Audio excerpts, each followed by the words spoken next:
But next I'm going to introduce one of my closest friends in the world. And you guys know Rick as a senator, you know him as an incredible speaker, as a motivational guy, all the stuff that you see on stage. Thank God a lot of you have gotten to know him in person in the States, right? He's been in a lot of your states, and when he comes to your states, the one thing I know about Rick is he's just a regular guy, and he hangs out with you, and he does all the stuff that I just talked about that I love doing, and he meets you, and he gets to know you, and he collects your stories. I know it makes Rick uncomfortable when I say this stuff, and I'm not saying it to do that. I'm saying it because it has to be said. My favorite thing to say about Rick Santorum is there are many great people in the world who accomplish great things. There are plenty of people who've run for president. There have been over 1,500, 1,600 senators in the history of America. Those are great accomplishments. To run for president, not a lot of people do that. That's kind of rarefied air. There are not many people that you will meet in your lifetime that are both great and good.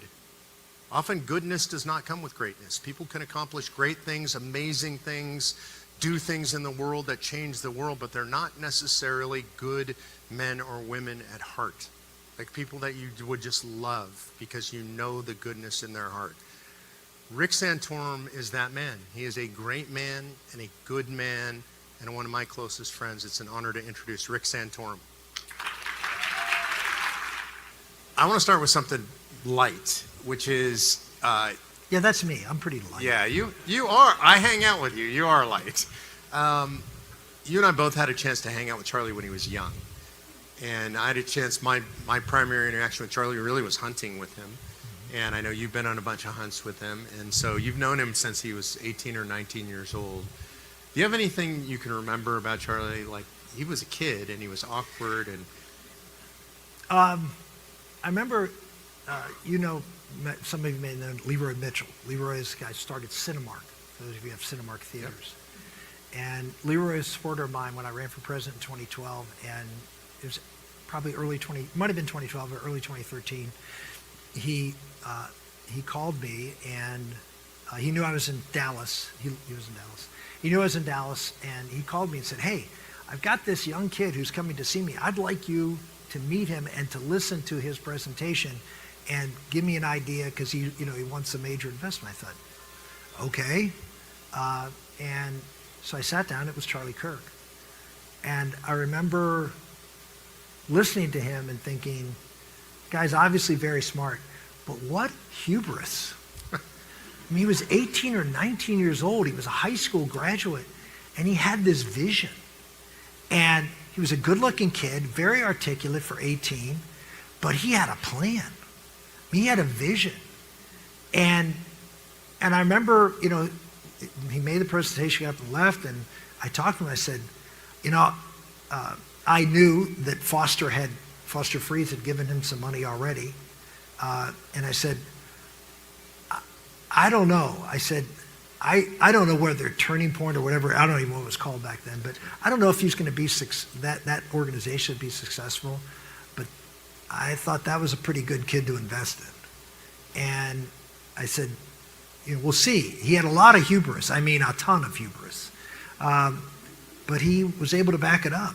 And to me, the most important thing about Charlie is the most important thing about all of us is life is a journey, and every day is a chance to learn and improve. And I think Charlie was committed to that. I mean, he was committed. I mean, if you look at the way he did his interviews, and the knowledge that he accumulated to be able to respond to these questions that he knew he was going to get, because when you're around the left and that culture, the questions that are coming. There's nothing new under the sun there. They've been taught the same thing. It's just that they're little robots. But what Charlie did is he went just deeper. And I think in the process of him going deeper to deal with the mess that is college campuses this day and the woke ideology, the deeper he got into the truth, he found the source of the truth.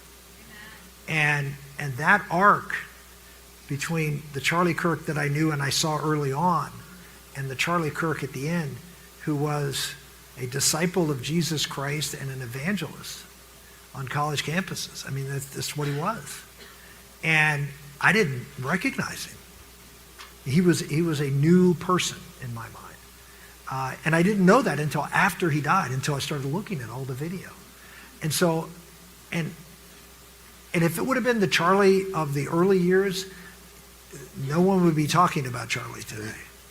But it was the Charlie who boldly proclaimed and boldly lived the truth. And so I would say to all of you, first and foremost, do the homework. Okay? Do the homework. He did the homework. He wasn't great at what he did because he just was naturally given that talent. Sure, he had natural talent. Of course he did. But he did the homework. And I think all of us need to think long and hard about whether, if we were in that situation to confront you know who, could we stand up and do we know here the truth and why we believe what we believe?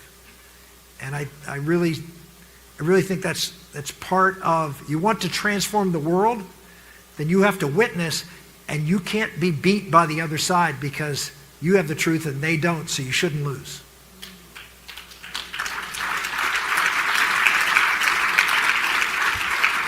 Well, that was the light one. Yeah. Before we wrap up, there's one more person I want to talk about who is missing, and that's Dr. Tom Coburn, our dear friend. And sitting here with you kind of reminds me of a time with him, which was, we knew, this is before you were with COS, we knew we were going to lose him. He and I sat in chairs like this on stage in Williamsburg, and I interviewed him, and yeah, it was quite a moment.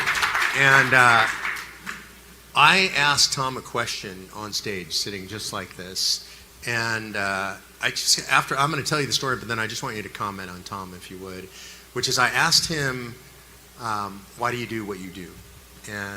But I framed it up in a way that he really hated, which is, he was a great man, and he was a good man, like you. And most people didn't understand how bad he suffered.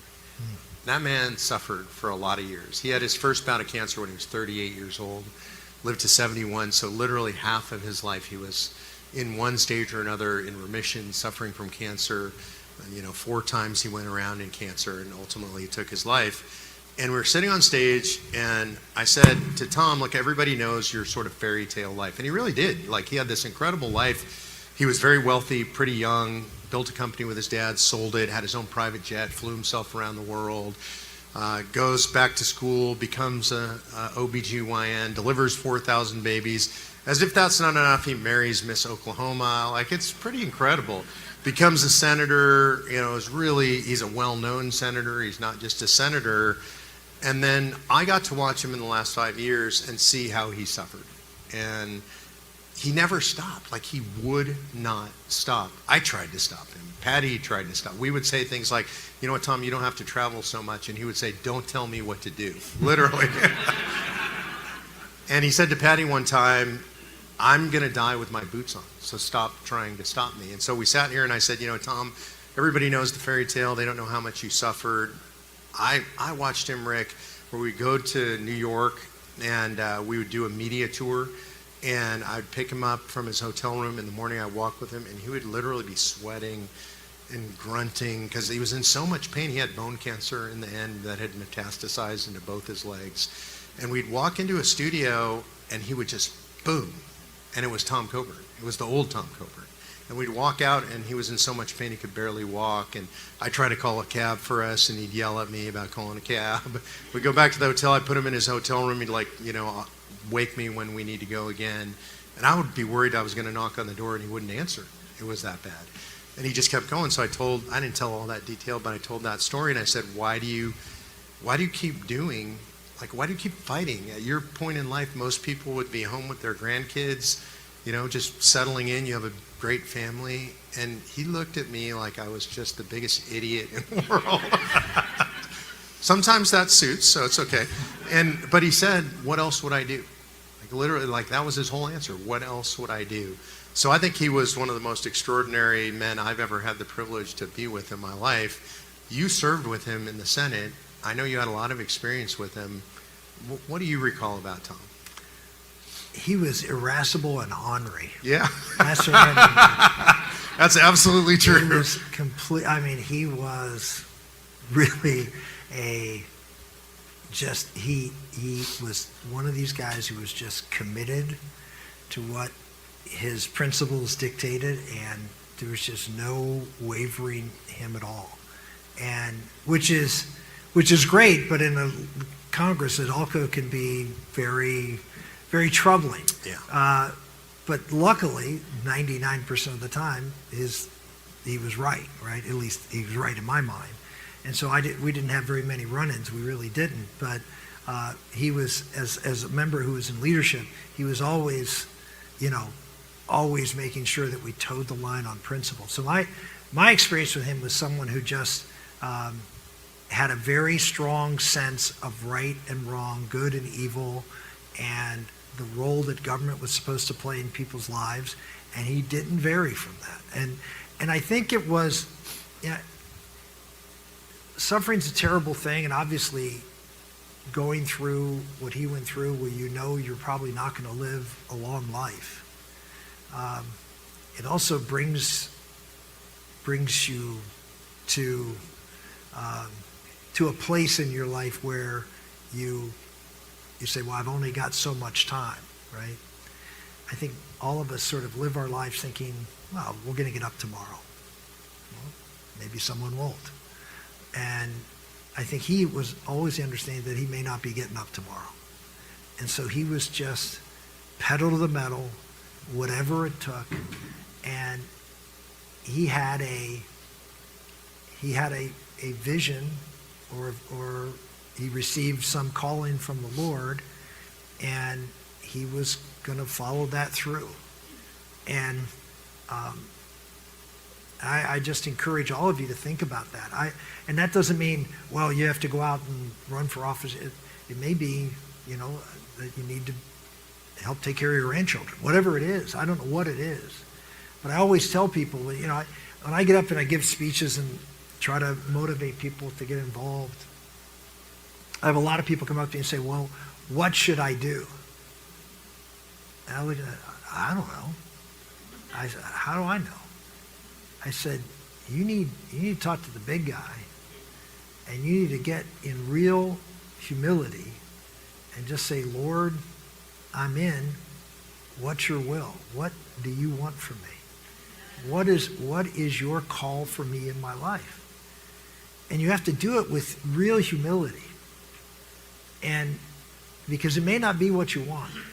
But I always say this, God's will is perfect here, God's perfect will. Why is it perfect? Because he loves you more than anybody in this world, more than you love yourself. Why? Because he's God, and he can love more than any of us. So he loves you. Why do you worry about what his will for you is? Because he loves you so much, he wants one thing. He wants to love you forever in heaven. That's why he created you. He created you to be with him in heaven. And his will is what will get you there. It may not be happy. It may not be easy. It may be suffering. In fact, I guarantee you it will be suffering. But it's his will because he loves you. Be not afraid.